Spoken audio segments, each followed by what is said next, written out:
It's really important that on a day like today, we all reflect a little bit on how much we think all of, our lives are so traumatic and stressful. Sometimes nothing compared to that. You haven't been crucified, whipped, had a crown of thorns on you, spit on, all of that by people you could snap your fingers and just wipe out in a second and just choose not to.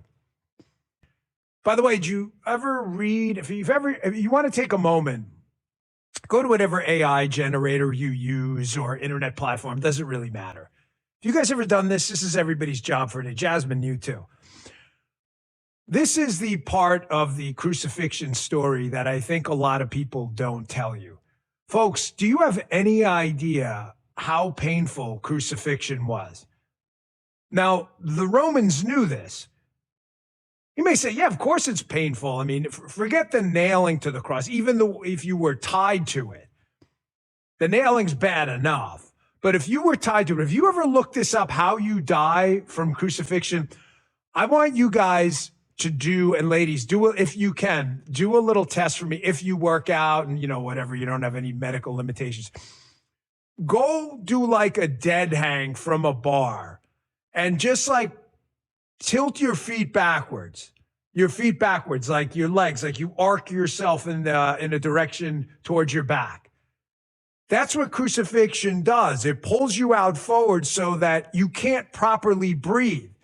So what you would have to do is after your shoulders dislocate, which is unbelievably painful. You ever dislocate a shoulder? I did. It is, look at it. I'll show you.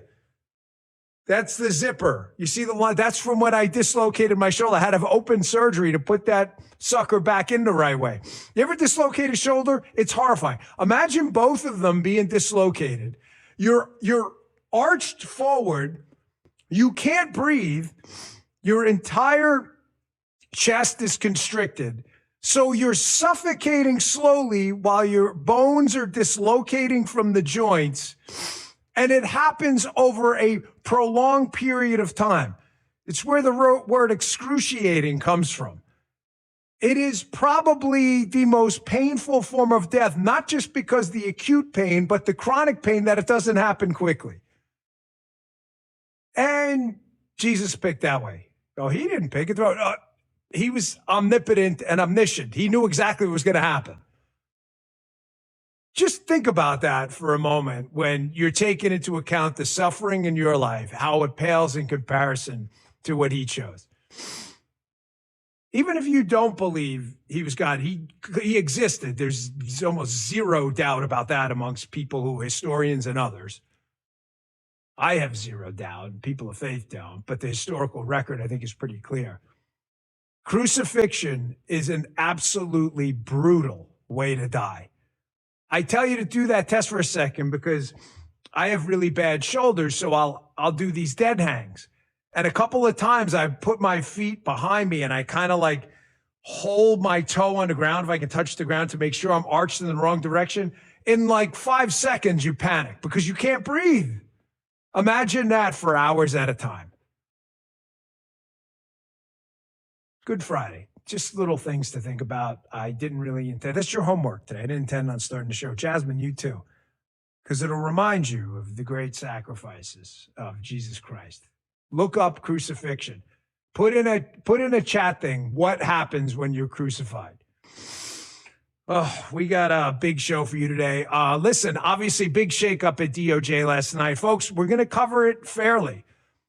I'm not going to get into all the emotions of this and all the personalities and people who are screaming on one side and the other side. I think if I'm a spreadsheets guy and we're going to judge what happened during the last year of former Attorney General Pam Bondi's tenure, then you got to take all this information into account. Correct? I'm a spreadsheets guy. I'm not changing for anyone.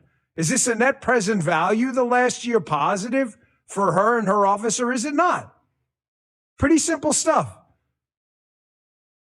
Folks, today's show brought to you by our good friends at Birch Gold. To take advantage of the current buying opportunity for gold right now, text my last name, Bongino, Bongino, to 989898. That is Birch Gold. They will help you check your options. Check them out. Text Bongino to 989898. Birch Gold. They'll help you check your gold options. Their message and data rates may apply. Thank you, Birch Gold. So, big shakeup at DOJ. I want to address a couple of points here. A couple of points I want to address. I want to start with one, the spreadsheets approach to life that I highly recommend for you. What I recommend you do when analyzing anything in politics is don't do what the left does and fall in love with personalities. I can't say this enough. By the way, me included, I did not expect to be judged on anything other than results. I gave you the results. I'm not going to give them again. I gave them on the first show. You can back and listen. I think the biggest mistake people in politics make is they over-explain themselves all the time. You either believe the results mattered and they were good, or you don't. This is how much I'm going to convince you otherwise. The DOJ, the FBI is a component of the DOJ. However, the DOJ has, as you know, many other components as well. ATF, DEA, BOP, others. So they're managing a big operation, including the FBI. We have to look at this in terms of spreadsheets when it comes to politicians. The left just falls in love. They fall in love with Barack Obama, with Bill Clinton. At one point, Joe Biden and Kamala Harris. And look what happened. It all fell apart. They fell in love with Mamdani in New York. It's always fallen apart because they fall in love with personalities. We should never do that. We should just look at a series of results, numbers, data, inputs, and produce an output. I saw a lot of commentary. I obviously worked with Pam for the last year, Attorney General Bondi for the last year. Folks, listen, it's not a secret. We didn't see eye to eye on every single thing. That's not a big deal. It's not a big deal. People disagree about stuff in Washington, D.C. all the time. About everything. What do you want? You want a cadre of robots in your administration? Yeah, man. They all just agree approvingly to everything you say. It's not a big deal. We had some disagreements on some stuff. It turned into something big news story over a weekend in July. But I'm going to tell you something. When you look at the results of this Department of Justice over the last year, just the pure numbers, I just wrote a couple of notes down. And by the way, this is not the complete full list. These are just some highlights of some of the things that actually happened.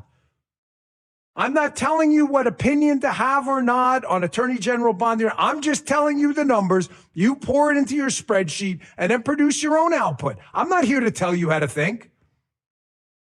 The crime rate, one of the lowest in U.S. history. If you're running the Department of Justice and the crime rate is the lowest in U.S. history, then I think that tautologically sounds like you did the justice thing. The murder rate, lowest ever in U.S. history. Sounds kind of justice-y to me. The first Antifa prosecutions for their terrorist acts on U.S. soil we've ever seen. Again, this stuff just happened. I mean, it's not disputable. You can dispute the relevance you give to it. I'm not telling you how to think, but these things happen. The violent crimes against children arrests, what we call VCAC in the FBI. We ran 2 huge operations where we rounded up hundreds and thousands of child predators. One was, you can look them up, by the way. Please don't take my word for it. I'm not ever going to ask you that. Fact check everything. That's how comfortable I am in telling you. These things happen. The operations were called Restoring Justice and Enduring Justice. I personally worked with her and the DAG, Todd Blanche, who's now the acting AG, on those. Hundreds of child predators locked up. Hundreds of children saved. These things happened. Would you rather have them released? I don't know. I'm just giving you like the justicey stuff that happened. All right, I'm being a bit of a smartass about justicey, but you get the point. The counterintelligence arrests against Chinese spies were through the roof. They were up by double digits. A lot of these people had been in the country with suspicious Chinese Communist Party connections, bringing in agricultural poisons, things that could potentially be used as bioweapons. A lot of them were just sitting there in universities. The Biden administration was basically sitting around watching porn all day, doing nothing. Those arrests were up double digits. The terror disruptions, that bombing plot in Los Angeles, that cell that got taken down, that's the operation in Detroit, that cell that got taken down. The Comey arrests, the Comey indictment. Well, the judge, that's the judge is part of a separate branch of government, not in the executive. The Bolton arrest, the Letitia James indictment. Here's some others you may have forgotten about. The governor of New York, her staffer, that arrest. The Gavin Newsom chief of staff prosecution going on. The New Orleans mayor, the McCormick, the congresswoman from Florida. These were all, public corruption cases that happened in just the last year. What value you put on those is your call. I'm not here to tell you how to think. I'm just here to give you information free of a lot of the bullshit out there. Again, folks, there's no secret that, we had some disagreements on stuff. I'm just a small piece of that puzzle. This is not a catastrophe in Washington, D.C. Now, that's just a small sliver of what happened. But my personal feelings are that the biggest thing we did when it was summer heat, the violent crime initiative, where we